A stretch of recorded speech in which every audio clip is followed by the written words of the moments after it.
നിലവിൽ പോലീസിന്റെ അന്വേഷണം തുടരുന്നുണ്ടെങ്കിലും വിഷയത്തിൽ ഉയർന്ന പോലീസ് ഉദ്യോഗസ്ഥരുടെ നേതൃത്വത്തിൽ സമഗ്ര അന്വേഷണം വേണമെന്ന ആവശ്യമാണ് ഉയരുന്നത്.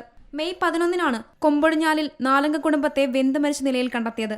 വെള്ളിപ്പടവിൽ ശുഭയുടെ മാതാവ് പൊന്നമ്മ, ശുഭയുടെ മക്കളായ അഭിനവ് എന്നിവരാണ് മരിച്ചത്. വീടിന്റെ മേൽക്കൂര പൂർണ്ണമായി അഗ്നിക്കിരയായിരുന്നു. ഷോർട്ട് സർക്യൂട്ട് ആണ് തീപിടുത്തത്തിന് കാരണമെന്നായിരുന്നു പ്രാഥമിക നിഗമനം. എന്നാൽ പിന്നീട് ഇക്കാര്യത്തിൽ വ്യക്തത കുറവ് സംഭവിച്ചതായാണ് വിവരം. കുട്ടികളടക്കം 4 പേർ മരണപ്പെട്ട സംഭവത്തിലെ ദുരൂഹതയും ആശങ്കയും ഒഴിവാക്കണമെന്ന ആവശ്യം സംഭവ ദിവസം മുതൽ വിവിധ കോണുകളിൽ നിന്നും ശക്തമാണ്.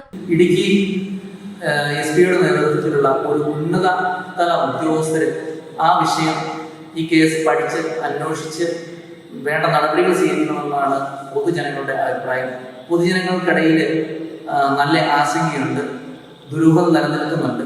കാരണം ഇത് ഇങ്ങനെയൊരു മരണമോ കാര്യങ്ങളോ അടുത്ത പ്രദേശത്ത് നടന്നിട്ടില്ല. ഒറ്റപ്പെട്ട മേഖലയാണ് ഈ മേഖല. സഞ്ചാരയോഗ്യമല്ലാത്ത ഒരു സ്ഥലമായിരുന്നു. അതുകൊണ്ട് പൊതുജനങ്ങളുടെയും ആ മേഖലയിലുള്ള ആൾക്കാരുടെയും അഭിപ്രായം കണക്കിലെടുത്തുകൊണ്ട് സമഗ്രമായ ഒരു അന്വേഷണം ഇടുക്കി പോലീസ് മേധാവിയുടെ സാന്നിധ്യത്തിൽ ഉണ്ടാകണമെന്നാണ്.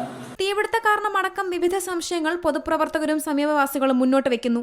സംഭവശേഷം പോലീസ് സ്ഥലത്തു നിന്നും ശാസ്ത്രീയ തെളിവുകൾ ശേഖരിച്ചു. നിരവധി പേരിൽ നിന്നും മൊഴിയും രേഖപ്പെടുത്തിയിരുന്നു. 4 ജീവനുകൾ നഷ്ടമായ സംഭവത്തിലെ ദുരൂഹത അകറ്റാൻ പഴുതടച്ച അന്വേഷണം ഉണ്ടാകണമെന്നാണ് ഉയരുന്ന ആവശ്യം. Zee Malayalam news, Idukki. പുതിയ വാർത്തകളും വിശേഷങ്ങളും ഇനി വിരൽ തുമ്പിൽ. എല്ലാ ഡിജിറ്റൽ പ്ലാറ്റ്ഫോമുകളിലും ഇപ്പോൾ സീ മലയാളം ന്യൂസ് ലഭ്യം.